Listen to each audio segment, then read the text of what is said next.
Okay, guys, so we're here in my bathroom. I'm about to give Birdie here her first bath.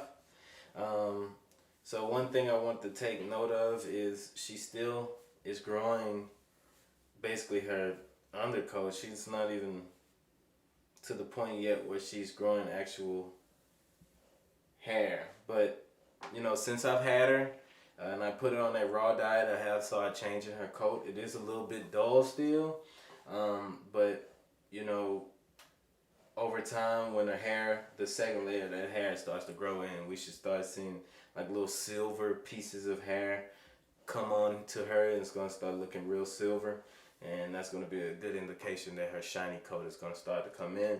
Some of these are starting to actually do a little bit of color, especially like around her neck area and different things like that. So that is pretty good, but yeah, we want to see her actual coat growing nice and shiny. So she's a little bit dull right now, but that's okay. It's usually after the first, second, third bath, you'll start to see that good coat run in. One other thing that I did want to take note of, guys, if you can look here on her little baby belly, you see all these little spots, and you see things starting to actually crust over, right? So you see these crusty spots on here, and that's perfectly normal. I think it's called pedigo or something, I don't remember, but this is perfectly normal for puppies. So if you do see this on your dog, the naked skin on your dog's belly, this is something that you shouldn't really worry about. Just keep an eye on it. It's perfectly normal. It usually doesn't mean anything. It's just a rash that they get from being outside and just coming in contact with different things because they are a puppy still. So that's something that you want to watch out for. But besides that, I mean, hers is crusting over, it's peeling off, it looks fine. It's not like big and blistering and pussy or anything like that. So that's a good sign and indication. I know when Cot was a puppy, he actually had very red spots all over, and they never crusted. So yeah, it wasn't nothing. All right, so let's start the bath. I recommend getting one of these little shower head converter joints with the switch where you could turn it off and do the different modes and stuff like that. Yeah, you just use those for like the off mode and on mode and stuff like that. That way it's just faster. You can use a cup or a bowl if you want to as well. Okay guys, so what I like to use is vet recommended. I use the highlight from my vet. We go to VCA.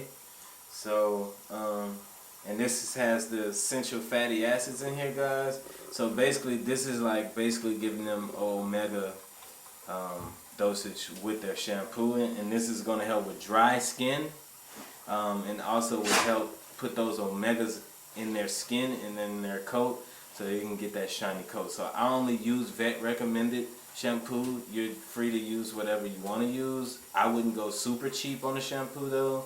I would use a high quality shampoo, something that is going to help their coat and their skin actually not be dry. So that's the basics. Your dog may be different. Your dog may be lacking something else that it needs to get their skin correct. I would use a shampoo in that area as well. And there you go. Alright, calm down, little girl. Alright, so we're just going to get her wet. And if she's scared or they're scared, just let them be scared and just, it is what it is. Don't try to, I just usually do what I do. I don't try to cheer them up or anything like that. I just let them be scared and they'll figure it out eventually. Alright. Shampoo. I take a little shampoo, take a little water, rub it together. And then I just dress her with it. I never really put the shampoo on the dog until they get big, like bigger, and the hair gets more coarse. Because this is just baby coat, so it's all slick already. Just that little bit of shampoo.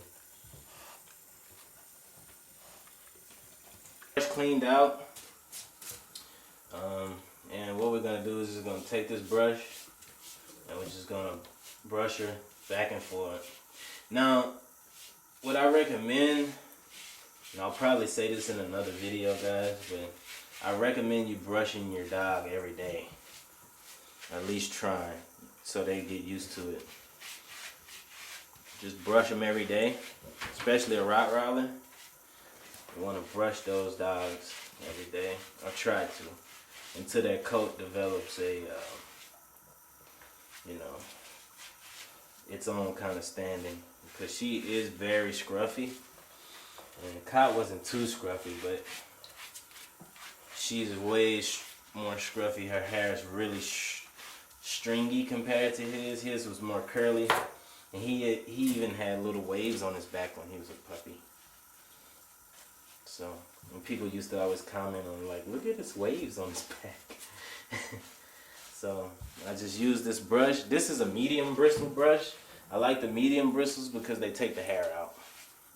They take that unnecessary dead undercoat hair out, and doesn't hurt the dog at all. And as you can see, she's okay with it.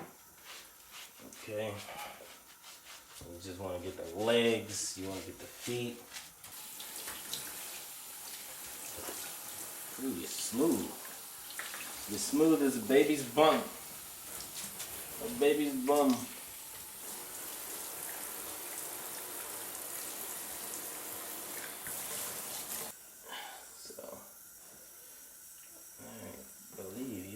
Okay, so she's actually done in here, guys. And what I'm gonna do is half dry her off, and then I'm going to add the conditioner. Half dry. So when I say half, we want to dry her, but we still want the coat down. Now this is actually not a leave-in conditioner, but I do leave it in because I just feel like it makes the coat a little bit softer. Doesn't itch them or anything, but I still leave it in. So she's halfway dry, and then what we're gonna do is we're gonna add conditioner, and just a little bit, and I start with the neck and head. These are very important spots to get because that's where the thickest pieces are, and then we work our way to the back. And I like slapping on there. It can be thick on there. Because they're only going to get in a bath absolutely when necessary. I don't usually give baths for a few weeks at a time. Depending on how dirty she's going to get. Sometimes when Cot was a puppy, he would get super filthy and I would have to give him a bath. And I wouldn't have a choice, but like I said, only when it's absolutely necessary. I don't give them a bath probably like 2 or 3 weeks at a time. So. Probably even longer sometimes. And everything works out fine. Alright. So we got her all coated up. We're going to get her back out. And then we're going to dry her off. Make sure you dry the feet, guys. A lot of people forget the feet. So they won't get out and slip, especially if you have hardwood floor. Dry those paws off. Because they are really wet. You don't notice how much they soak up water. And then what I do is I try to dry her all the way to completion. Now, you can already see she's still wet, but you can already see some of that dullness has faded a little bit, actually, which is pretty cool. That undercoat, the dead undercoat, some of it has died off in that tub. So she should be able to be pretty shiny in a few weeks. Alright guys, so if you like this video, go ahead, give us a thumbs up, subscribe, comment below, hit that notification bell so we can drop more videos like this and you can be able to see them, of course. I'm going to go ahead and finish drying her. That's pretty much her first bath. If you guys have any comments or questions, go ahead and leave in the comment section below, like I said, and we'll see you in the next one. Peace.